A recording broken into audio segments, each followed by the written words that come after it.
السلام علیکم ورحمۃ اللہ وبرکاتہ۔ میرے محترم ناظرین کرام، تمام پاکستان میں رہنے والے خواتین و حضرات اور اسی طرح تمام عرب ملکوں میں جن میں سعودی عرب ہے، دبئی ہے، کویت ہے، جتنے عرب ممالک میں رہنے والے خواتین و حضرات اور اسی طرح یورپ میں رہنے والے،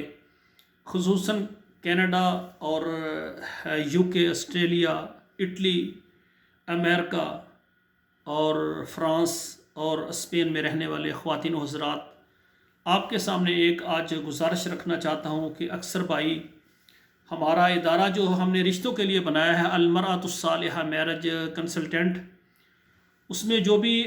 خواتین و حضرات ہمارا فارم پر کرتے ہیں اور 2 تصویریں سینڈ کرتے ہیں، اس کے بعد ہم سروس چارجر لیتے ہیں۔ سروس چارجز جو ہم لیتے ہیں، اس کے متعلق میں کچھ وضاحت کرنا چاہتا ہوں تاکہ جو بھی خواتین و حضرات پوری دنیا سے ہمارے ساتھ منسلک ہوتے ہیں، ہمارے ادارے کی خدمات حاصل کرنے کے لیے سروس چارجز دیتے ہیں، ان کو پتہ ہونا چاہیے کہ ہمارے دیا ہوا جو سروس چارجز کا پیسہ ہے تھوڑا ہے یا زیادہ ہے، اس کا فائدہ کیا ہے اور اس کا نقصان کیا ہے۔ ہاں، بات یہ ہے کہ جو ہمیں سروس چارج دیتے ہیں، ایسے بھائی ہیں جو کہ جتنے ہمارے مقرر ہیں اتنے دے دیتے ہیں، اور بعض فراخ دل اس کو دگنے سے بھی زیادہ بغیر بتائے سینڈ کر دیتے ہیں، اتنا اعتماد ہوتا ہے۔ تو سروس چارجز ہمارا جو ادارہ ہے، اس کو خصوصاً میں خود ہی چلا رہا ہوں۔ میں کوئی اتنا امیر آدمی نہیں ہوں، نہ کوئی کسی امیر خاندان سے میرا کوئی تعلق ہے، بلکہ میرے والدین وہ عالم دین اور شیخ الحدیث تھے، لیکن ان کا کوئی کاروبار نہیں تھا۔ مالی طور پر ہمیں وراثت میں کوئی اتنی جائیداد نہیں آئی کہ جس کی وجہ سے ہم بغیر یعنی فیس، بغیر سروس چارجز کے ہم کوئی کام کر سکیں، اور نہ ہی پورے پاکستان اور عرب ملکوں اور یورپ سے کوئی ایسا مخیر بھائی ہے کہ جو میرے ساتھ رابطہ کرے کہ اس ادارے کے جتنے اخراجات ہیں اور آپ کے اخراجات ہم اٹھاتے ہیں، ہم فی سبیل اللہ لوگوں کا یہ کام کریں۔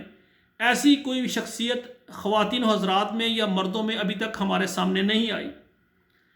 تو میں نے یہ چند سال 2 سال پہلے میں نے یہ دیکھا کہ والدین بہت پریشان ہیں بیٹوں اور بیٹیوں کے رشتوں کے متعلق، تو میں نے یہ پروگرام، یہ ادارہ المرأۃ الصالحہ میرج کنسلٹنٹ،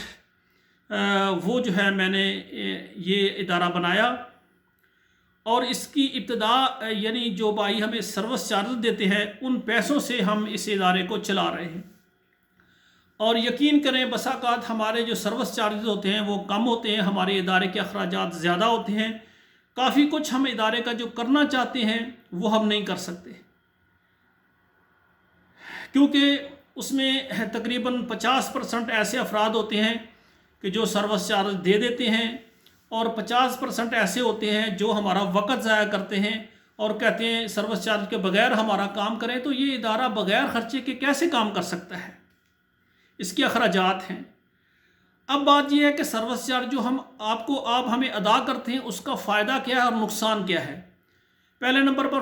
ایک فائدہ یہ سنیں کہ جو بھائی بیٹی اور بیٹے کا رشتہ ہمیں دیتے ہیں، اس کے سروس چارج ہم لیتے ہیں، تو اسی وقت ہم اپنے چینلوں پر بغیر نام اور بغیر تصویر اور بغیر ان کے یعنی ایڈریس کے ہم پروگرام لگاتے ہیں، تو جن کا رشتہ مل جاتا ہے اور بات پکی ہو جاتی ہے تو ان کا تو مقصد پورا ہو گیا۔ جس مقصد کے لیے انہوں نے سروس چارج دیے تھے، اس مقصد پر وہ کامیاب ہو گئے، ان کا رشتہ ہو گیا۔ جب ان کے بیٹے اور بیٹی کا رشتہ ہو جاتا ہے تو وہ ہمارے اوپر خوش بھی ہوتے ہیں، بعد والی فیس بھی دیتے ہیں، ہمارے ادارے کی ترقی کے لیے دعا بھی کرتے ہیں۔ اور دوسرے نمبر پر ایسے افراد ہیں کہ جو ہمیں سروس چارج دیتے ہیں لیکن ہمارے ادارے میں ان کا نکاح اللہ کی طرف سے نہیں لکھا، ہم کوشش کرتے ہیں ان کے لیے رشتہ نہیں بن پاتا، یا اس طرح ہوتا ہے کہ خواتین و حضرات کی شرائط اتنی سخت ہوتی ہیں کہ وہ رشتہ نہیں ہو پاتا۔ مثال کے طور پر گلگت سے ایک بیٹی ہیں، کنواری ہیں، عالمہ ہیں، اور ان کی شرط ہے کہ میں شادی کروں گی، چاہے کوئی کنوارا آدمی ہو یا شادی شدہ ہو، لیکن مکان میرے نام لگائے نکاح سے پہلے۔ اب آپ دیکھیں، نکاح سے پہلے مکان اس کے نام پر لگا دے اور بعد میں وہ نکاح بھی نہ کرے، دھوکہ کرے، کون ذمہ دار ہے؟ اب جتنے مرد حضرات ہیں، میں نے کافی رشتے اس بہن کو دکھائے ہیں، ہر بندہ یہی کہتا ہے،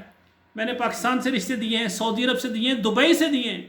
لیکن وہ کہتی ہے میرے نام پر مکان لگائے۔ اب دیکھیں یہ شرط مرد نہیں پوری کر سکتے، وہ کہتے ہیں ٹھیک ہے ہم گھر میں رکھیں گے، لیکن ہم یعنی عورتوں کے نام پر جائیداد نہیں لگاتے، جائیداد مرد کے نام پر ہی اچھی ہوتی ہے۔ اب ایسی شرائط کی وجہ سے بھی کچھ رشتے نہیں ہوتے، اور کچھ ایسے ہوتے ہیں کہ لڑکے بہت زیادہ یعنی تعلیم یافتہ ہوتی ہیں، سٹرانگ ہوتی ہیں مالی طور پر، ان کے معیار کا مطابق نہ تو پڑھا آدمی ملتا ہے نہ مالدار ملتا ہے، یعنی ان کا ایسا یعنی آپس کے ان کے معاملات ہوتے ہیں جس کی وجہ سے رشتہ نہیں ہوتا۔ ہم دکھاتے ہیں، کہتے ہیں یہ لڑکا، اس کی تنخواہ کم ہے، اس کا مکان چھوٹا ہے، اس کے پاس گاڑی نہیں ہے، اور اسی طرح جو لڑکے والے بھی دیکھتے ہیں کہ یہ لڑکی، اس کی تعلیم کم ہے، تعلیم مکمل ہے، کہتے ہیں اس کا قد چھوٹا ہے، قد بھی ٹھیک ہے، اس کا رنگ صحیح نہیں ہے۔ اچھا پھر یعنی کافی ساری ایسی، کئی کہتے ہیں نہیں جی ہم ڈاکٹر ہیں تو ہمیں بیٹی بھی ڈاکٹر چاہیے، اور جو ہے وہ آن سروس ہو، ڈیوٹی کر رہی ہو۔ ایسی ایسی شرائط ہوتی ہیں، شرائط نہ پوری ہونے کی وجہ سے یا شرائط سخت ہونے کی وجہ سے رشتے نہیں ہوتے۔ اب جن کے رشتے نہیں ہوتے ان کے سروس چارج تو ضائع ہو گئے نا، وہ سوچیں گے کہ ہمارے ساتھ دھوکہ ہوا ہے، ہم نے سروس چارج دیے ہیں اور ہمارا جناب یہ قاری صاحب پیسے کھا گئے۔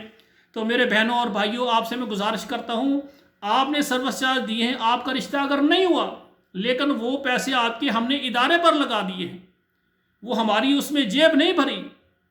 وہ ادارے پر میں نے صرف کر دیے ہیں، ادارے کے اخراجات ہیں، تو اس میں اگر رشتہ نہیں ہوا، ادارے کو چلانے میں آپ نے جو سروس چارج دیے ہیں، آپ کی ہم نے پروگرام بنائے لگائے، اس کی خدمت ہے، اور پھر ادارے میں جو ہم صرف کر دیتے ہیں وہ آپ کے لیے ذخیرہ آخرت بن جائے گا۔ یہ بالکل آپ نہ سوچیں اگر آپ کا رشتہ نہیں ہوا تو آپ کے یہ چارجز ضائع ہو گئے، ضائع نہیں بلکہ وہ ذخیرہ آخرت ہو گئے۔ میں نے عزم کیا ہے، میں انشاءاللہ تعالی محنت کرتا رہوں گا۔ بعض بہنوں اور بھائیوں کی غلط شرائط کی وجہ سے میں بہت پریشان بھی ہو جاتا ہوں کہ یہ ایسی خواتین ہیں، ایک ایک دو دو چار چار رشتے دکھاتا ہوں، لیکن یعنی ان کا موڈ ایسا ہوتا ہے کہ وہ کسی کو پسند نہیں، کہ مجھے دکھ بھی آتا ہے۔ اور ایسے بھائی بھی ہوتے ہیں ماشاءاللہ جن کی بیگم فوت ہو گئی ہے، اور ان کو میں نے رشتے دکھائے ہیں، ان کی اپنی اولاد بیٹے بیٹیاں ہیں، وہ کہتے ہیں آنے والی میرے بچوں کو قبول کرے، اگر اس کا ایک آدھا بچہ ہے تو کہتے ہیں وہ نہیں، ایسی عورت ہو جو بغیر بچوں کے ہمیں ملے۔ تو میرے بھائیوں، مجھے دکھ بھی ہوتا ہے مرد اور خواتین کی کہ ایک دوسرے کو عزت اور ایک دوسرے کو یعنی رسپیکٹ دینے کے لیے اور اس کو مقام دینے کے لیے تیار نہیں ہے۔ تو جن کے سروس چارج اگر ادا کیے ہیں، ان کا اگر رشتہ نہیں ہوا تو ادارے پر لگ گئے، آپ کے لیے وہ پیسے ذخیرہ آخرت اللہ کے ہاں جا کر آپ کو اجر ملے گا۔ تو اس لیے میرے بھائیوں، جو ہمیں سروس چارج دینے سے پہلے یہ نیت کر لیا کریں کہ اس ادارے کے تھرو اگر اللہ ذوالجلال نے ہمارے بیٹے بیٹی کا رشتہ کر لیا، یا ہماری شادی ہو گئی، تو یہ ہمارے سروس چارج ہیں، بعد میں ہم فیس بھی دیں گے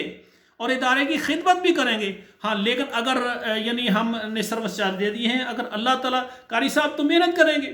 کام تو اللہ نے کرنا ہے، ہمارا کام تو محنت کرنا ہے، ہیلا وسیلہ کرنا ہے، باقی اسباب جو ہیں اس کے رشتے کے ہونے کے نہ ہونے کے وہ تو اللہ نے بنانے ہیں۔ ہم نے چینل بنا دیا ہے، الحمدللہ ہم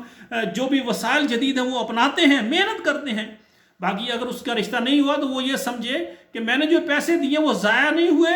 بلکہ اگر کسی اور غریب بیٹی کی یا کسی بیٹے کی یا بیوہ عورت کی یا کسی مرد کی جس کی بیگم فوت ہوئی ہے یا طلاق یافتہ ہماری بہنوں کا کسی کا گھر بن گیا، تو سمجھو کہ آپ کے لیے آپ کے وہ پیسے ذخیرہ آخرت بن جائیں گے۔ تو میرے بھائیوں، سروس چارج دینے سے پہلے آپ یہ سوچیں، نیت رکھیں، دو باتیں، آپ کا کام ہوگا یا نہیں ہوگا، آپ کے بیٹی بیٹی کا رشتہ ہوگا یا نہیں ہوگا۔ اگر ہو جائے گا، آپ کے سروس چارج بھی آپ کو بھول جائیں گے اور بعد والے پھر آپ نے فیس بھی دینی ہے۔ اگر خدا نخواستہ آپ کی بیٹی بیٹی کا رشتہ نہیں ہوتا ہمارے پلیٹ فارم پر، تو آپ یہ ذہن بنائیں، اگر ہمارا کام نہ ہوا تو یہ ادارہ چل رہا ہے، ادارے کو چلانے میں جو ہے نا ہمارا پیسہ خرچ ہو گیا ہے، انشاءاللہ یہ ہمارے بیٹے بیٹیاں ان کی آخرت کے لیے جو ہے ایسے میں نے پیسے دے دیے ہیں جو آخرت میں ان کو اجر و ثواب ملے گا۔ تو میرے بھائیوں، کوئی بھی انسان جو مومن آدمی ہے، وہ نیت کی وجہ سے انسان کو فائدے ہوتے ہیں، نیت کی وجہ سے اجر و ثواب ہوتا ہے۔ آپ یہ نیت کریں ہمارا کام ہو جائے گا، ٹھیک ہے، نہ کام ہوا، ادارے کو چلانے کے لیے ہم نے دے دیے ہیں، تو اللہ تعالیٰ انشاءاللہ جب آپ کی نیت یہ ہوگی، اگر ہمارے ادارے کے ذریعے رشتہ نہ بھی ہوا تو غیبی اللہ ایسے سبب بنائیں گے، آپ کے بیٹے بیٹی کا اچھے سے اچھا رشتہ آئے گا۔ تو تمام میرے دیکھنے والے خواتین و حضرات، یہ میری گزارشات ہیں سروس چارجز کے متعلق۔ آپ کو پسند آئیں تو آپ شیئر کریں، انشاءاللہ تعالیٰ پاکستان کے تمام شہروں سے اور عرب کے تمام ملکوں سے، خصوصاً عرب، سعودی عرب اور دبئی، کویت اور یورپ کے تمام ممالک، خصوصاً کینیڈا، UK، آسٹریلیا، اٹلی، امریکہ، فرانس، جتنے بھی ملک ہیں ان میں جو بھی خواتین ہیں وہ میرا نمبر لگا ہوا ہے، اس میں واٹس ایپ میں میسج کریں، انشاءاللہ میں آپ کے رشتوں کو پورا کرنے کے لیے، آپ کو رشتہ دینے کے لیے پوری کوشش کروں گا۔ سروس چارج دینے سے پہلے یہ نیت کریں کہ ہم نے اللہ کی رضا کے لیے اس ادارے کا تعاون کرنا ہے۔ انشاءاللہ آپ کے بیٹوں کے جو ہے رشتے، آپ کے بیٹیوں کے رشتے اللہ ذوالجلال غیبی مدد سے ہمارے ادارے کے ذریعے جو بھی ہے وہ اللہ کا کام ہے، جو اللہ پر ہم چھوڑ دیں گے اللہ ہماری مدد کرے گا۔ تو آخر میں میری گزارش ہے کہ آپ دعا کیا کریں اپنے بیٹے کے لیے، اپنی بیٹی کے لیے نہیں، ساری امت محمد کی بیٹیوں کے لیے اور بیٹوں کے لیے دعا کریں، اللہ سب کا نصیب اچھا کرے۔ آپ سے بھی یہ بھی گزارش ہے کہ میرا چینل آپ سبسکرائب کریں، لائک شیئر کریں، اور دائیں بائیں جتنے بھی لوگ ہیں ان کو ضرور ہمارا پروگرام شیئر کر دیا کریں، تاکہ جو ہے نا کسی ایک بیٹی اور ایک بیوہ بہن کا اگر رشتہ آپ کے ذریعے ہو گیا آپ کے شیئر کرنے سے، اور دوسرا کمنٹ میں کوئی اچھا مشورہ ضرور دے دیا کریں، اس سے ہماری حوصلہ افزائی ہوتی ہے اور آپ کے لیے بھی انشاءاللہ ذریعہ نجات اور ذریعہ آخرت بنے گا۔ اللہ سے دعا ہے کہ جو اللہ نے نظام بنایا ہے کہ یہ نسل قیامت تک زیادہ ہوگی، یہ شادی کے ذریعے، نکاح کے ذریعے، اور نبی صلی اللہ علیہ وسلم کی امت جتنی زیادہ ہوگی مسلمان بھی فخر کریں گے، ہمارے نبی بھی فخر کریں گے۔ اللہ ذوالجلال سے دعا ہے کہ اللہ ذوالجلال ہمارے اس ادارے کو قیامت تک کے لیے یہ مسلمانوں کی بیٹیوں بہنوں کے رشتوں کے لیے ایک بہت بڑا سبب بنائے۔ السلام علیکم ورحمۃ اللہ وبرکاتہ۔